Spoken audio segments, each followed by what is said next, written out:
அனைவருக்கும் வணக்கம் சார். இப்போ எதை பார்க்குறோன்னா, ஸ்பேரோவில் inspector and above SP sir, அதுக்கு மேலே இருக்கவங்க டிஜிபி சார் வரைக்குமே அவங்களுக்கு கீழே வேலை பார்த்தா சபார்டினேட் ஆஃபீஸருக்கு எப்படி ஒர்க்கிங்னா மார்க்கோ அல்லது என்ஆர்சி நோட்டுனா என்ன பண்ணணும் அப்படின்ற டீட்டெயிலை பார்க்க போகிறோம்.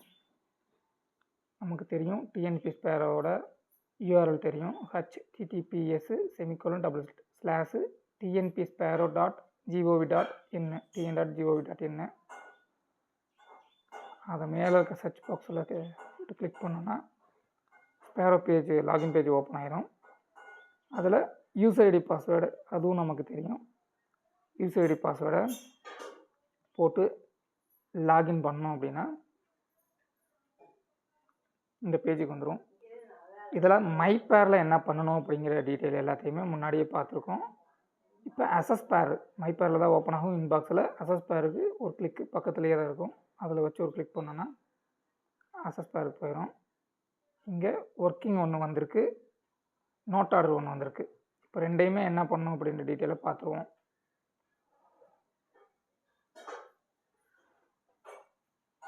அந்த ஹைப்பர் லிங்கில் வச்சு கிளிக் பண்ணால் தான் கிளிக் ஆகும். இதில் அப்ரைசல்ன்ற பேஜுக்கு நேரடியாக அதுவே ஓப்பன் ஆகும். நம்ம பேசிக் இன்ஃபர்மேஷனை பார்க்குறோம். அவர் யார், எந்த ஆஃபீஸர், எவ்வளோ நாள் வேலை பார்த்துருக்காரு, என்ன ஏதுன்னு டீட்டெயில் அதில் இருக்கும். செல்ஃப் அப்ரைசல், அந்த சபார்டினேட் ஆஃபீஸர் அவரோட செல்ஃப் அப்ரைசலை அவரே கொடுத்துருப்பாரு. அது என்னன்னு படித்து பார்த்துக்கணும் தேவைன்னா.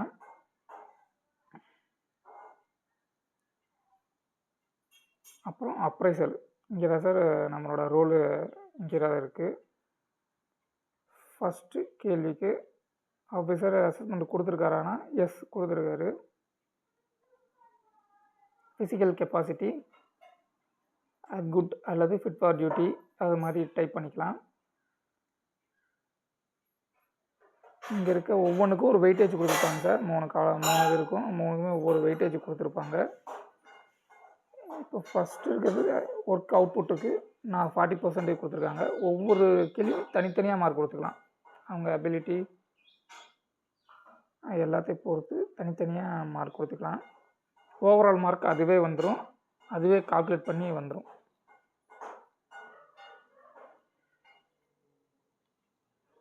நான் எல்லாத்துக்கும் மார்க் கொடுத்துட்றேன். ஓவராலாக 8 வரணுன்றனால நான் 8 கொடுத்துக்கிறேன். நீங்கள் ஒவ்வொன்றுக்கும் தனித்தனியாக மார்க் கொடுத்துக்கலாம். நல்லா பெர்ஃபார்ம் பண்ணுறாங்க, அதுக்கு 9 கொடுத்துக்கலாம். புவரானது இருக்குன்னா 7 கொடுத்துக்கலாம். ஓவரால் கால்குலேட் அதுவே பண்ணிக்கும். ஒவ்வொன்றுக்கும் ஒரு வெயிட்டேஜ். ஃபஸ்ட்டு நான் 40% இருந்துச்சு. ஃபங்க்ஷனில் இதுக்கெல்லாம் 30% தான் இருக்குது. இங்கே கொடுக்குற மார்க்கை அதுவே கால்குலேட் பண்ணி ஓவரால் மார்க்காக கொண்டு வந்துக்கும்.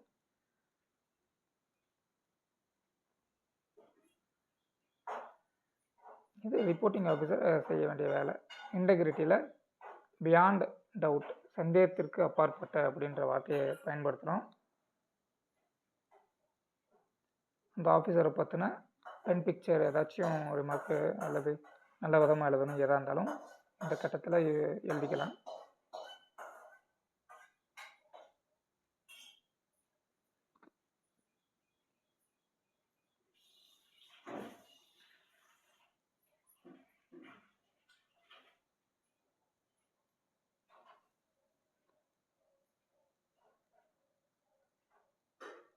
அதுக்கு இந்த எல்லாத்தையுமே குறிப்பிட்ட டயத்துக்குள்ளே முடிக்கணும். டைம்லைன் கொடுத்துருக்காங்க சார். அந்த டைம்லைனுக்குள்ளே முடிக்கணும்.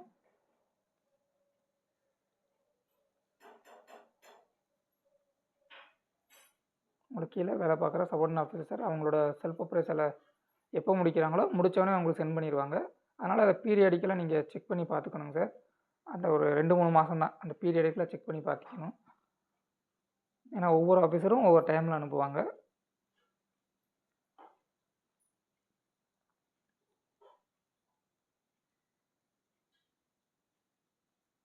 செல்ஃப் அப்ரைசல்லாம் கரெக்டாக இருக்கான்னு பார்த்துட்டு அடுத்து நம்ம நோட் ஆர்டர் எப்படின்னு பார்க்குறோங்க சார். அதை முடிச்சிட்டோம், நம்ம ஒர்க்கிங் முடிச்சிட்டோம். அதாவது மார்க் போட வேண்டிய போர்ஷன்ஸு அது ஒரு இது பார்த்துட்டோம். அடுத்து நோட் ஆர்டர் வந்துருந்துச்சுன்னா அது என்ன பண்ணணும் அப்படின்ற டீட்டெயில் இப்போ பார்ப்போம். நோட் ஆர்டரில் செக்ஷன் 1 செக்ஷன் 2 இருக்கும். செக்ஷன் 1 அவங்கள பற்றின டீட்டெயிலு. செக்ஷன் 2ல் தான் நம்ம பெருசாக எதிர்க்காங்க சார். அவர் என்ன எங்கே நமக்கு கீழே வேலை பார்த்துருக்காரு அப்படின்ற டீட்டெயில் மட்டும் ஃபில் பண்ண வேண்டியிருக்கும். எந்த ஸ்டேஷனில் இந்த டிஸ்ட்ரிக்டில் வேலை பார்த்தாங்கன்ற டீட்டெயில் மட்டும் அதில் ஃபில் பண்ண வேண்டியிருக்கும். நோட் ஆர்டரில் இது வேறு வேலை இல்லைங்க சார். அதே மாதிரி லீவ் ஆர்டர்னு ஒன்று இருக்குங்க சார். நோட் ஆர்டர் மாதிரி லீவ் ஆர்டர் இருக்குது. லீவ் ஆர்டரில் இதில் எக்ஸ்ட்ரா ஒரு சின்ன கட்டை இருக்கும். அதில் எங்கே வேலை பார்த்தாங்க, என்ன டிஸ்ட்ரிக்ட்னு ஃபஸ்ட்டு கட்டத்துலையும், ரெண்டாவது கட்டத்தில் என்ன விதமான லீவில் இருந்தாங்க அப்படின்ற டீட்டெயிலையும் ஃபில் பண்ண வேண்டியிருக்கும் சார். அவ்வளோதாங்க சார். இந்த மொத்தமே இந்த 3 தான் வரும். கீழே சபார்டினேட் ஆஃபீஸருக்கு நீங்கள் ஃபில் பண்ண வேண்டியது மொத்தமே இந்த 3 தான் வரும். அதாவது ரிப்போர்ட்டிங் ஆஃபீஸராக நீங்கள் ஆக்ட் ஆகும்போது சென்ட் டு சிஆர் செக்ஷன்,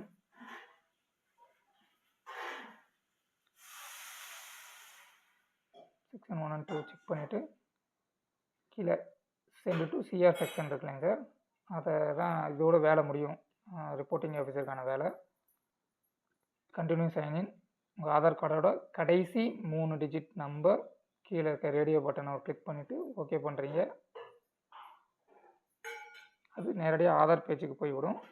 போன வீடியோவில் பார்த்த ஆதார் பேஜுக்கு இதுக்கும் சின்ன ஸ்லைட்லி வித்தியாசம் இருக்குங்க சார். கலர் மட்டும் மாற்றிருக்காங்க, ஆப்ஷன்ஸை மாற்றலை, கலர் மட்டும் மாற்றிருக்காங்க. சென்டு ஓடிபி கொடுக்குறோம். நம்ம ஆதார் கார்டோட எந்த நம்பரை இணைச்சிருக்கோமோ அந்த நம்பருக்கு ஓடிபி வரும். ஒரு சில தடவை லேட் ஆகுது. அப்போ ஒரு மிஸ்டு கால் யாருக்காச்சும் விடுங்க, உடனே ஓடிபி வருது. ஒரு சில நேரம் பேஜ் சர்வர் பிரச்சனையாக இருக்கும்.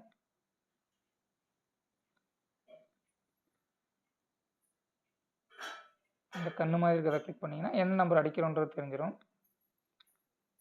ஓடிபி குறிப்பிட்ட நேரத்துக்கு மட்டும்தாங்க சார் இதாக இருக்கும். அதனால் அந்த லேப்ஸ் ஆகுங்களாட்டி நீங்கள் ஃபில் பண்ணிக்கோங்க.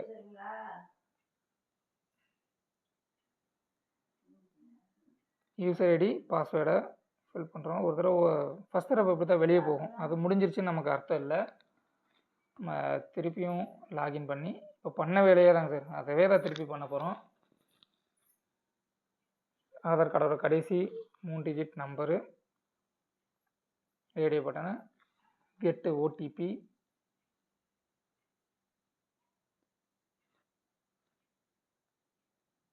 அதில் ஒரு பாப்அப் மெசேஜ் வருங்க சார். அது வந்தால் தான் நமக்கு முடிஞ்சுன்னு அர்த்தம். அதே மாதிரி அசஸ் பேரில் ஒன்று குறைஞ்சிருக்கும்.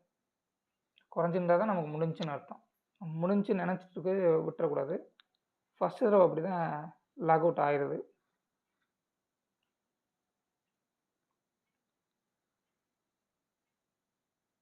சப்மிட் பண்ணோன்னா நீங்கள் ரிப்போர்ட்டிங் ஆஃபீஸராக இருந்தால் ரிவ்யூவிங் ஆஃபீஸருக்கு அது போயிடும். ரிவ்யூவிங் ஆஃபீஸருக்கும் அதே மாதிரி தான். ரிப்போர்ட்டிங் ஆஃபீஸர் போட்ட மார்க் அது அப்படியே காப்பியாக இருக்கும். நீங்கள் மாற்றணும்னு நினச்சா மட்டும் மாற்றிக்கலாம். உங்களுக்கான பேஜில் சில கொஸ்டின்ஸ் இருக்கும், அதுக்கு ஆன்சர் பண்ணால் போதும். ரிப்போர்ட்டிங் ரிவ்யூவிங் ஆஃபீஸருக்கு கிட்டத்தட்ட சேம் வேலை தாங்க சார். செல்ஃப் அப்ரைசர் இருக்குன்னு நம்ம சேவ் பண்ணி வச்சதுனால அப்படியே இருக்குது. சேவ் பண்ணலைன்னா அது இருக்காதனால சேவ் பண்ணுறது மஸ்ட்டு. செகண்ட் ஆப்ஷன் தான் கிளிக் பண்ணணும். நம்மளோட டிஎஸ்சி கிடையாது.